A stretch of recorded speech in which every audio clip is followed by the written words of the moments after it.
right, folks, welcome back to another episode of All Factors Considered. This is our MMA News Wire recap show. We're really figuring it out, but we got a lot of action that we need to talk about, man. And let me introduce my co-host, AJ. AJ, how you living, bro?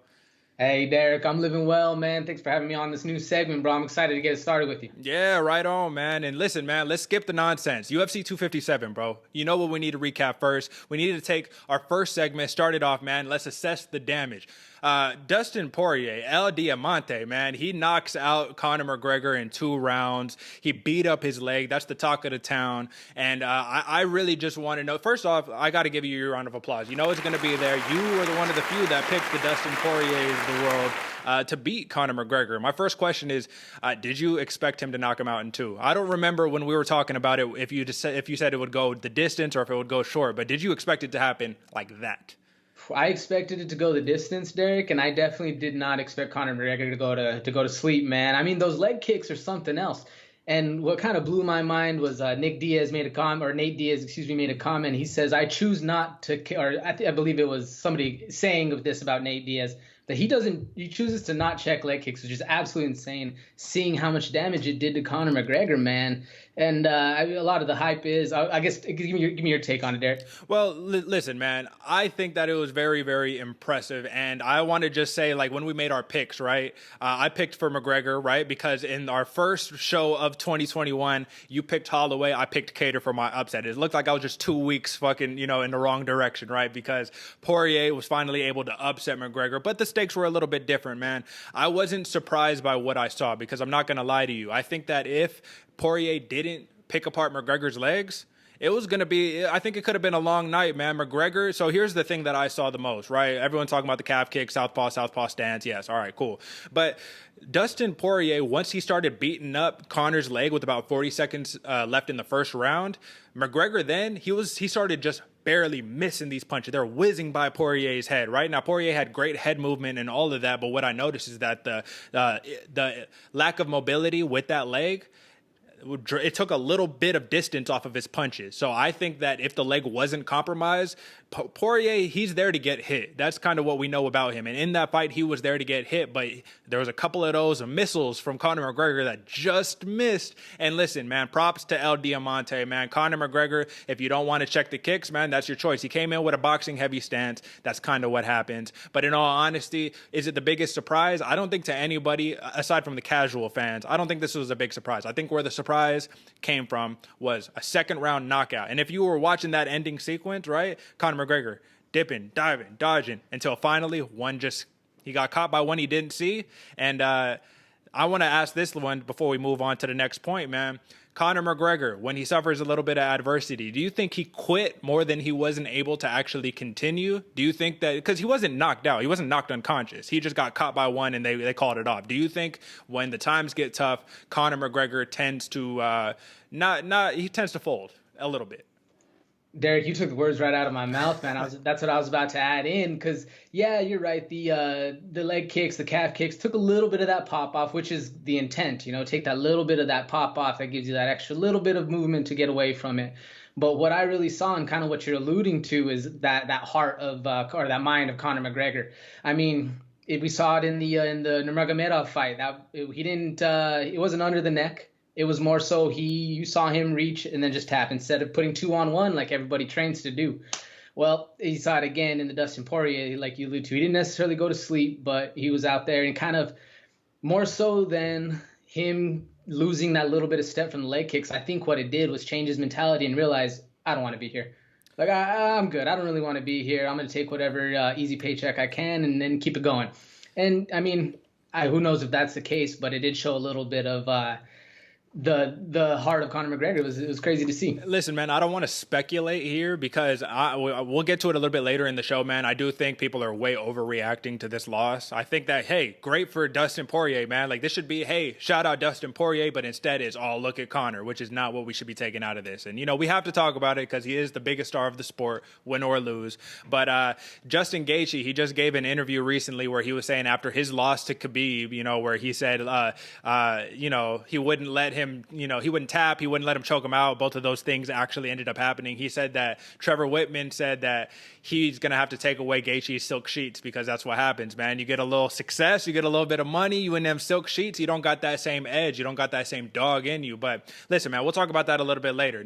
Really the most impressive thing that I saw, now don't get me wrong, beating Conor McGregor, that's impressive in its own right. Michael Chandler comes out and in less than a round does something that only one man in history has ever done to Dan Hooker, and that's knock him out. And he didn't even do it that quick or that stunning of a fashion, right? So Michael Chandler, the dude who you picked to be the next, Uncle Ben, Ben Askren, right? It just didn't quite come to fulfillment, man. And that's the fight game. Anything can happen, and that goes to show, man. Dan Hooker, he thought the leg kicks would work, circle away from the power.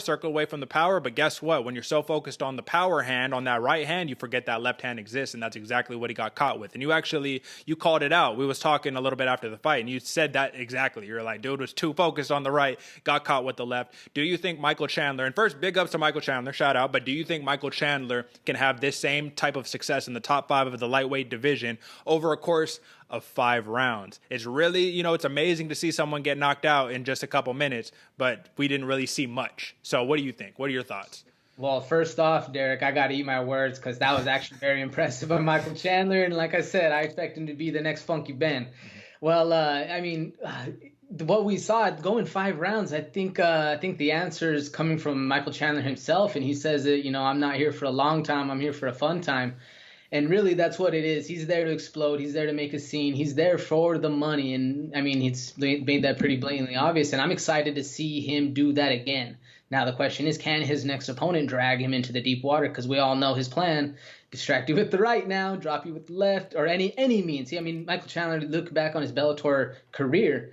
He can knock you out in many different ways. Let's just see if he can do it with the elite of the elite now at this top level. Yeah, man, I think it's the ground and pound and it's the wrestling that takes the cake for Michael Chandler. He's such a stocky, he's like a bowling ball, man. I told you in our last episode, all factors considered 23, I said he's like small for the division, but like it's perfect because he's like a Marlon Moraes kind of, just like this kind of wrecking ball of a tiny man or whatever the case. Nonetheless, man, very, very impressive. But I have to do my due diligence here, man. I do think it was a little bit of a off night for Dan Hooker. You know what I mean? He left his gloves in the cage. Everyone's making a big deal out of that, saying he's retired. I think it really was more of a frustration thing than anything. But Dan Hooker, man, here's the thing. Because he got knocked out, everyone's going to say that he was scared, that he was timid, that his game plan was terrible. But had he been able to fend off Michael Chandler with those leg kicks that were working, those calf kicks, they were doing their job, and you know what I mean? And if he was able to keep circling and keep him at distance, that was an amazing game plan. Genius, right? So that's the terrible dichotomy of the fight game, is that it's all about wins and losses, man. It does not matter. You could have the best game plan, but if you lose, you're the worst fighter in the world. People are so extreme here. But listen, man, impressive performances nonetheless. And I do want to note, man, this is so historically, I've been keeping track of this. This is just a fun little fact, something that, because I'm a stats nerd, right? The majority of fights that have happened this year, I think it's over 60% win rate for the red corner, aka the A side, right? So the person whose name you see first in the lineup, right? In this card, man, Michael Chandler, Joanne Wood, Muradov. So three of the 5, man, were on that B side, man. So it's something to take into consideration, man. I always think it's really fascinating because for such a long time it was like, all right, you got the ranked fighter, the higher ranked fighter is just demolishing the B side. I think it was Fight Island 8. Where 12 of the 14 winners were from that red corner, man. So you know what I'm saying? Just something to think about. I know people don't care about that nerdy stuff, but let's get into the next one, man. So before we kind of take a look into the future, man, this one was the biggest hype train that has been derailed in recent history, man. Marina Rodriguez knocks out Amanda Ribas twice. Really, it's a technical knockout, but she knocked her out twice in one night, man. I didn't think it was possible. I had never seen something like that, but it happened. So first off, man, I want to know this. Do you attribute Marina Rodriguez's, do you attribute her win to the amount of pressure that was on Amanda Ribas?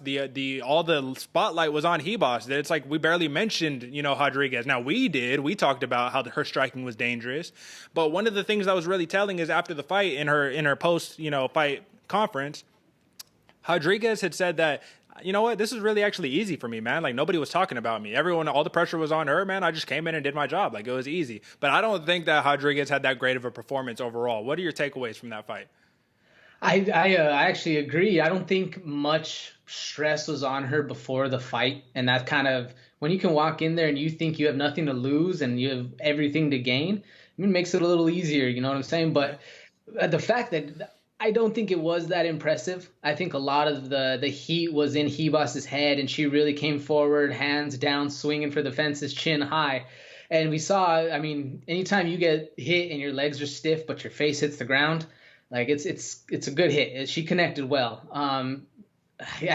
It's easy to say that Ribas had all the pressure going in, and really Rodriguez really did nothing and kind of just capitalized on the moment. But you got to give the credit to Rodriguez that she actually put that work in and was able to slow the time down and get the combo off. What do you think? Well, listen, man, I'm just going to keep it short and sweet because I really I respect Rodriguez as a very dangerous striker, but that's what I respect her as a striker. It just went to show the Carla Esparza game plan. It worked again. Amanda Ribas dominated Rodriguez on the ground, and instead of Rodriguez doing the thing that I wish she would do, which was don't go for the elbows off the back, don't go for the hammer fist, get up.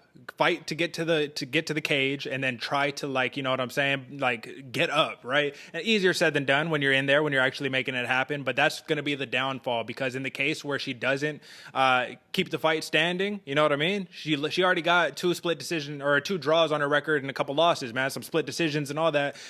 This is the things, if you want to beat the top five, which now she's ranked, I believe, number 6 in the division, right? If you want to beat those top fives, the Yan Xiaonan, apologies, tough name right there. You want to beat those types of cats, you know what I mean? You want to beat the Joanna Jędrzejczyks of the world, bro? Come on, man. What are we talking about? Now, Joanna's not going to take you down, but still, the point is you can piece people up on your feet all day long, but that's not the makings of a championship fighter. Do I think she can get there? Of course. I just think that sometimes step away from the just bleed mentality and you know what I'm saying? Work a little bit on the technical stuff. Work on that type of stuff. Now, last point that I want to make on this is that if you rewatch it, man, Rodriguez really wasn't picking her apart. Wasn't picking Ribas apart, man. She caught her with a good shot that put her down, and that was history right there.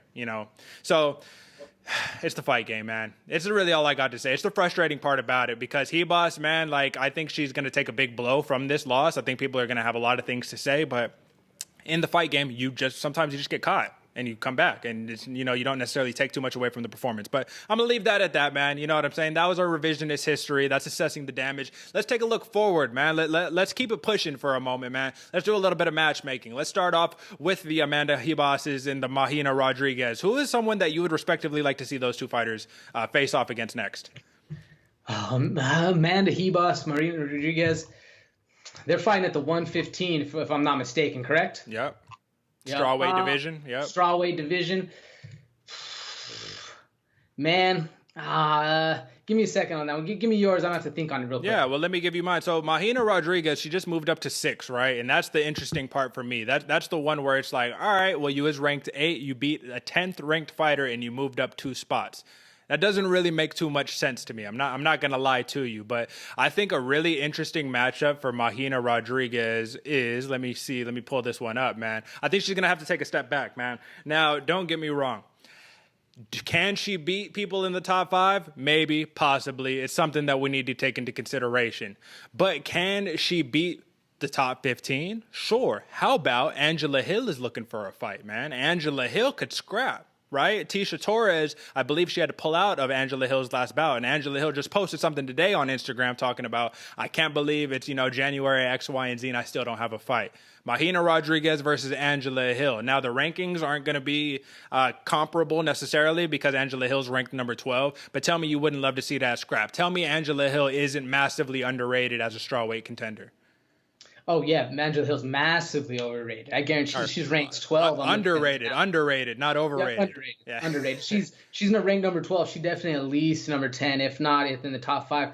But, I mean, taking it back to the question, do I think Marina Rodriguez, where her next match should be? I really don't think she could beat anyone in the top 4, even the top 5, ranking out Carla Esparza, Yao Jianan, JJ, Thug Rose, and then Weili Zhang. I don't think any of those can actually be touched at the moment.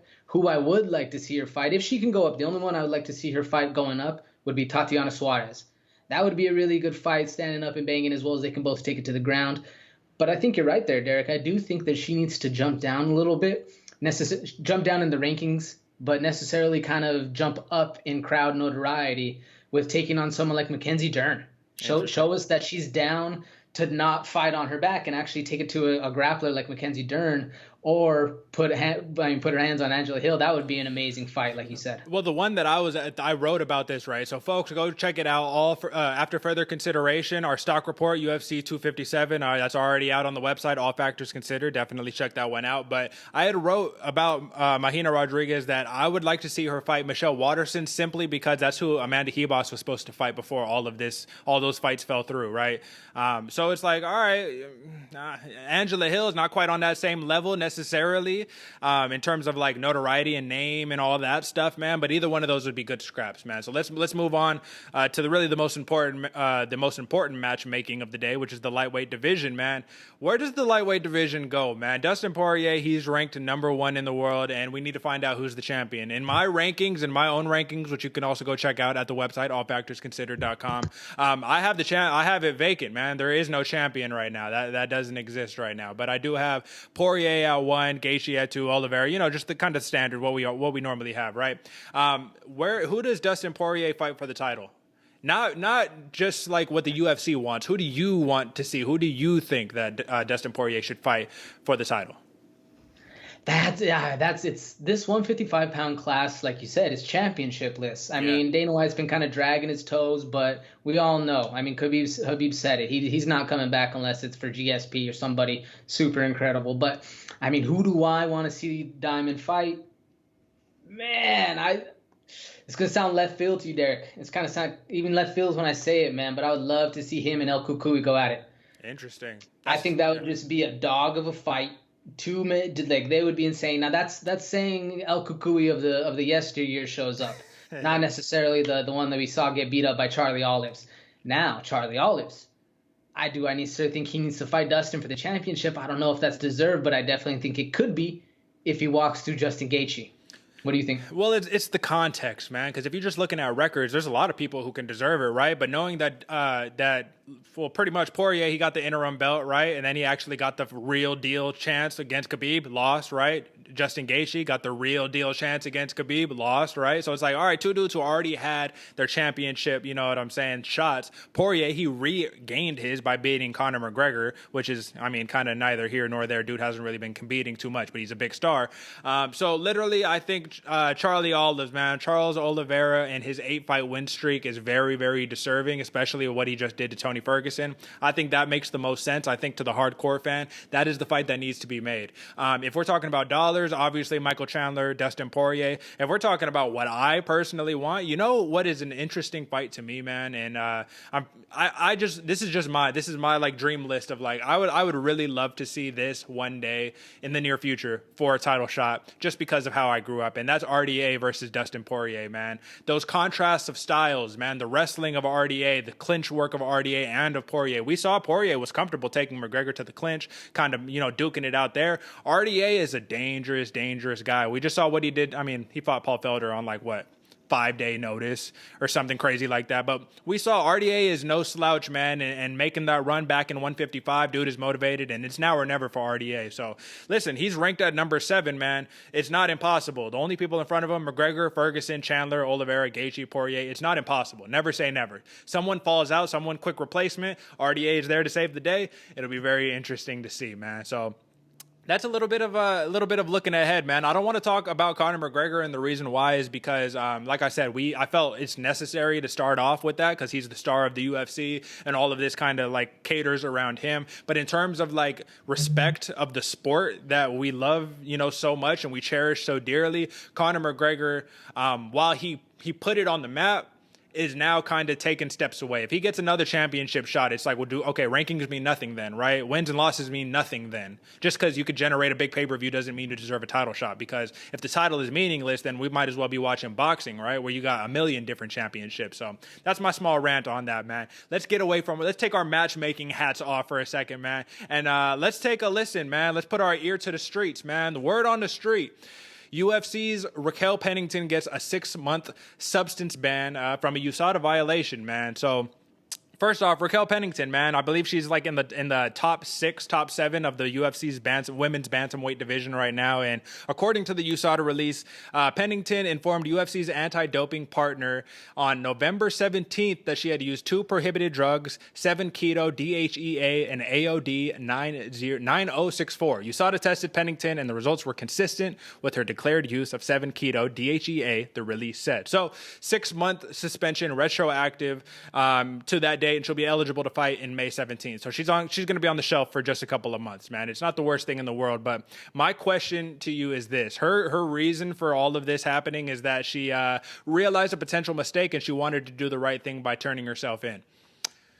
What are your thoughts on this, man? You know what I mean? Like, if you're turning yourself in, clearly it's an admission of guilt. And then from here, we need to take into consideration, was it just, I realized I was taking this supplement and like, oops, my bad? Or how much do you think fighters themselves are actually paying attention to the things in their supplements as opposed to, my manager takes care of that, or my coach, or whatever the case may be? Like, what do you think are the odds of that happening?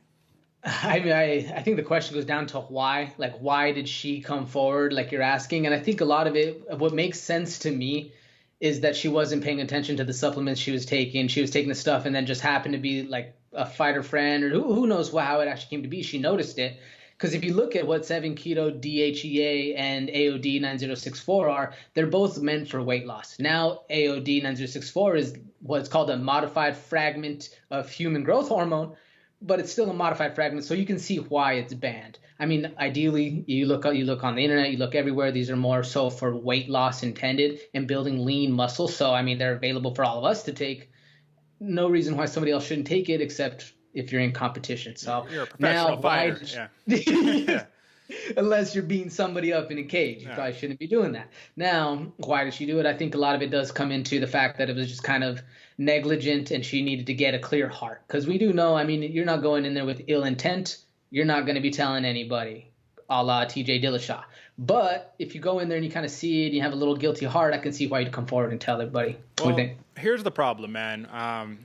I don't know. And that's the thing. We'll never know. This is purely speculation. Totally. You know what I mean? It just makes me wonder, okay, let's just say super hypothetically that she was intentionally taking something. Super hypothetically. I'm not accusing anyone of anything. Would you, if you were, let's put yourself in that shoe, man. If you was like taking something, would you self-admit? You know what I mean? Would you claim, oh, whoops, my bad, didn't know, especially when you've seen fighters be put on the shelf for years for doing the same exact thing? Or for saying like, listen, or the John Jones, you know, the supplements and or the Canelo and the Mexican meat. And, we've seen it year after year after year, man. I literally just wonder if there is something to, hey, USADA, I got to let you know, man. It's like, did you just find out on November 17th? How many days between when you found out and when you self-admitted?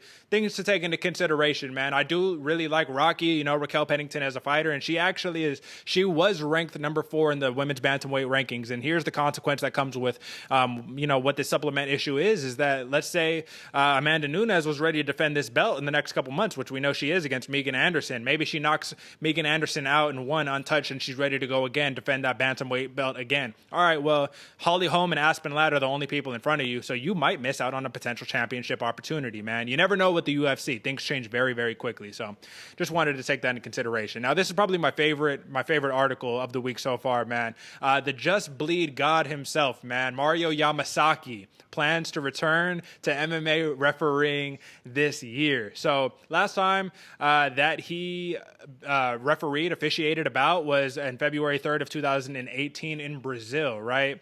And he says that he's waiting for the pandemic to be over so he can apply to the athletic commissions again.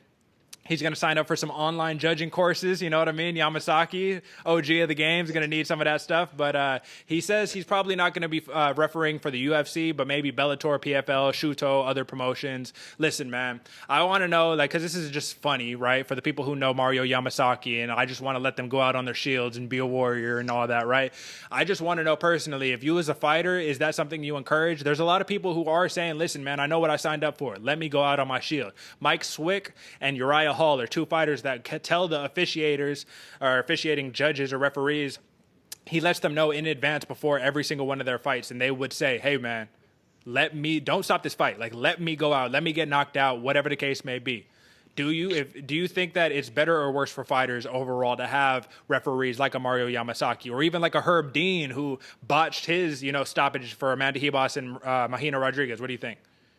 Well, I think it's a kind of a two-part thing because one, the referee's there to save you from yourself. I mean, the only thing that separates this from a street fight is that referee. You know what I'm saying?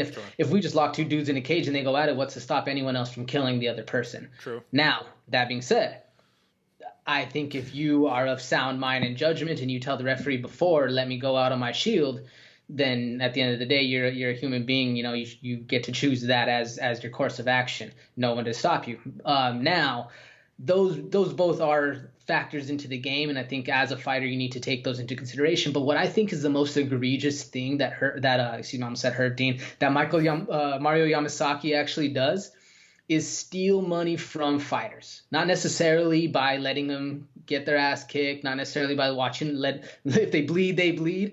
More so what he did to Eric Silva or Michael Chiesa, where you're going in and or he calls it a DQ, or he taps you for you. You know what I'm saying? That's the kind of thing where you call a fight too early. That's what should be taken into consideration, because that's literally robbing people of $50,000, $100,000 right there, especially if it's a main event. So, I mean, is it good to have referees that allow you to go out on your shield? 100%, both for the fan base, I guess I was going to say, and the fighter, but not necessarily for the fighter long term, maybe for the fighter short term. Yeah, man, it's tough because when you somehow pull off the miraculous and the ref didn't stop it and you make a comeback, that's when the ref is the genius. Oh, we need more referees like this. When you're getting your ass whooped and you just keep getting your ass whooped and they don't stop it, we agree. Hey, man, maybe now you're shortening up their career. You know what I mean? Maybe they can't take as much damage as they could before. Maybe they can't fight as much. The thing that was most important that you hit on is that Yamasaki stealing money, right? And listen, if you don't know, if you're just like a general casual fan, no disrespect intended, you might not know that when you go to fight and you lose, you receive half of your pay. You don't receive your full pay because the contract is negotiated to where if you win, you get the win bonus, which is the second half of your payment, plus potentially a performance bonus or a fight of the night bonus, which then adds on top the $50K on top of that. So legitimately, you get tapped for yourself. You don't even tap, and someone, the ref taps for you or calls it for you or whatever the case, when you're still literally there. Yeah, man, you just lost out on half of your pay, man. That's 6 weeks of training. That's, X, Y, and Z. So something to take into consideration. We'll see what happens. Mario Yamasaki, just bleed God, So, all right, man. Next one, we'll roll through these last couple ones pretty quickly, man. Nik Lentz, he announces his retirement following his loss to Movsar Evloev. It was I believe it was was it third round TKO? I think it was a third round TKO. I don't have it up right now, but I do know I'm pretty sure he got stopped. Yeah, all right, it's okay. Regardless, he got poked in his eye. That's the kind of the point. He got poked in the eye during that fight, right? And Nik Lentz, he actually had really, really crazy eye injuries from due to eye pokes in his fight against Arnold Allen. That's kind of what started this whole thing off. Now, he noted that he got eye surgery and that he basically wanted to give it one last shot with the repaired eyes, with the new pair of eyes. What happens? He gets poked in his eye by Evloev, loses the fight, and he says that it's really hard to be at my best and to hit a moving target when I only have 40% of my vision, or I've lost 40% of my vision. Either way, you're missing a big chunk of your vision. Probably shouldn't be fighting in that case. Nik Lentz, man, this is my formal note to say that, like, you bring it every time you stepped out into that cage, man. So thank you for your service. I appreciate it. It was great entertainment, and, do what's best for you as a man. Walk out with your head high, because that is what he said. He's saying, listen, I lost. It is what it is, but I went out there like a man, and I handled business. Not necessarily, you didn't win, but you still went out there and you did the thing that we're talking about. It, these dudes is living it, right? So we always got to have that separation there, man. So he did say this. I just wanted to say this quote from him. He says, "They say don't make rash decisions after a loss, but this one is not rash or even quick for that matter." Lentz wrote, "The injury I suffered to my eyes last year was a career ender. In total, I lost about 40% of my vision, but I wanted to see what one more hard-fought battle was like with them new eyeballs, man." He says it's just chaotic seeing it without the eyes. What are your thoughts on this, man? Well, first to clear it up, he lost by a split decision to Evloev. Shouldn't have been a split decision. I remember that. That was not a split. I remember one referee gave it to, no, that was a clear unanimous decision win by Evloev. Put respect on my man's name. Anyways, continue. Anyway, and for me personally, Nik Lentz, I do think that he probably should have hung it up with Arnold Allen, because, man, your vision's nothing to play with, man. You like, especially going from sight to blindness, that's nothing anybody wants to see, nor we want to hear as a fan of the sport. Now, like you said, man, Nik Lentz brings it every single time, and you got to put some respect on his name, because he doesn't have that much right now, and he's a battler, man. He's one of the ones, 45 fights, if I'm not mistaken.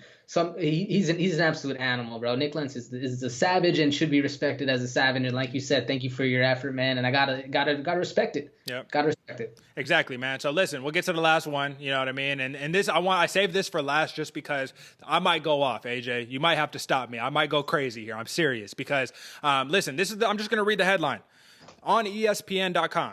Okay. UFC, real or not. Conor McGregor no longer elite. That's it. That's all I got to say. First and foremost, bro, you lose. He's got, what, 5 career losses, bro. 5 career losses. He's fought championship caliber opponents for years and years and years, ever since like 2014 or whatever the case may be. You get caught by a good shot. You got bested. Your game plan wasn't correct. You came out in a boxing stance to a dude who started picking apart your legs. You get caught, you get dropped. You're not even knocked unconscious, but you clearly gave up that will. And then we have the audacity as fans to say, is Conor McGregor no longer elite? Does he no longer have what it takes to fight? Is he no longer the best of the best? First and foremost, bro, if you're a casual fan and you coming in and you watching and you watch one fight a year and it's a McGregor fight or a Khabib fight or whatever the case may be, you don't even need to speak on this. You don't know what you're talking about, first and foremost. And you know what I mean? I know I get a little hyped up on this, but legitimately, man, Conor McGregor no longer elite. That makes sense. AJ, does that make sense, bro? Come on. What are your thoughts on this, dog? I had one little thing to say about this when I read that headline. No longer elite. Like, okay, sure. You know, when an old silverback gorilla has all the bananas, living a nice, comfortable life with a bunch of little hoochie gorillas with him, sure. The other gorillas start to catch up. That's unavoidable. Now, can the silverback still rip your head off? Absolutely, man. Yeah. And you're not going to put Conor McGregor in there with someone who strikes like, let's say, Chase Hooper, for instance. You know what I'm saying? And that right there, the fact that you wouldn't put him in there with somebody who can't necessarily survive down their feet is all it needs to be said, man. There's no chance this dude isn't elite. And the fact that people are actually even saying that should only be disrespectful to the person who wrote that article. So, yeah, shame on you, ESPN, man. That's not right. Who wrote this article? Hold on. Let me see. I got to call it out. Who wrote this? See, they didn't even credit no one writing the damn article. Let me scroll all the way down to the bottom. Nothing. Let me see. Nothing. See, that's what happens. It's ESPN. They just saying as a collective, this is how we feeling. So shame on you, ESPN. Conor McGregor no longer elite. I don't want to hear that. Dude's got knocked out for the first time in his career. Dude's got 19 knockouts under his record. Dude has starched everybody. If he doesn't knock you out in under a round, he's no longer elite. Come on. What is elite then? What are we talking about? Khabib couldn't get Poirier out there in, a quick round or whatever. Come on, what is elite? Anyways, listen, I'll digress, but I just want to point out, man, listen, we try to tailor this show, right, to at least some of the people who are paying attention, who understand the fight game, who are actually in there on the X's and the O's of the fight games, the Dan Hardy war room type hype, right? Not the Stephen A. Smith commentating boxing where he don't know what the hell he's talking about. That's not what we on here, man, and I will not tolerate the casual nonsense coming in and disrespecting the person who basically propped up the sport, the person who is the reason why I'm sure, we got the UFC on ABC and whatnot. Now, shout out to Max Holloway, stole the show there. But, if Conor McGregor didn't do the double champ, I'm walking, strutting, doing all that. If he ain't do all that, we might not be here today, man. So show some respect, people. And listen, like I said, I digress. That's it. Dustin Poirier, you the man. El Diamante, you got him out of there. But Conor McGregor is an elite fighter. I don't want to hear none of the nonsense, man. So listen, this has been first one, me and you, with this recap, you know what I'm saying, News Wire show. We're going to get it figured out, people. We probably going to come up with a better name, too, because I'm not feeling the name right now. But we'll figure it out, all this good stuff, man. Listen, at the end of the day, AJ, I just want to get one final take from you, man. What is the biggest thing that you think we should be expecting in the next couple months? What do you think is like one crazy out of left field thing that's going to shake up the MMA world in the next couple of months that you predict? Ooh, man. Actually, I was thinking about this earlier, Derek, and I think the resurgence of fans. Yeah. The resurgence of fans actually coming back to the sport and feeding that energy, that live energy that everybody's been missing and craving. Because, it's cool to watch it like a sparring match, basically. You're in the gym, you get to see like a bird's eye view. But man, when the fighters are actually in there and you hear that raw, the crowd, I think that right there will bring another revitalization of the entire sport and lead us with things like you said, ABC and the new generation taking over, and it's just all the stuff coming together that basically when 2020 left off with depleted, everything else, all that stuff, going into 2021 and the growth that can be had by the UFC when things get back to quote unquote normal. I think that's going to be the one that takes off. What about you? Right on, man. I got one that I will definitely have to eat my words if I'm wrong on this one. It's a very bold take, but that's what I'm here for, man. I have a feeling that in the next upcoming months, I believe it'll be in March or something like that, when Israel, the style bender Adesanya, is set to face off against Jan Blachowicz for the light heavyweight title. I think Jan Blachowicz knocks Israel Adesanya out cold on national TV, on whatever stage that it's on. I think that the Conor McGregors get knocked out, that's just the start of what we're about to see this year. 2020 is bled over into 2021, man, so this is an unpredictable sport, and I cannot wait to see that fight. Not only that fight, because we don't know if it'll happen. Well, COVID, you never know what's going to happen, but if it does happen, don't be surprised. I said it here first. So listen, man, that's going to wrap it up for this episode of All Factors Considered, man. AJ, it was a pleasure and an honor, as always. Folks, we'll be back. Listen, we don't have a fight until February 6th, so we'll be back, you know what I'm saying, the Friday before the fight and all that good stuff. Everything in the show notes below.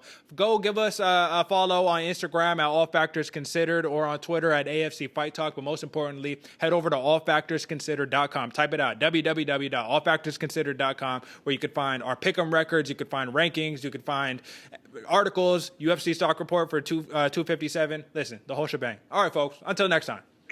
Peace.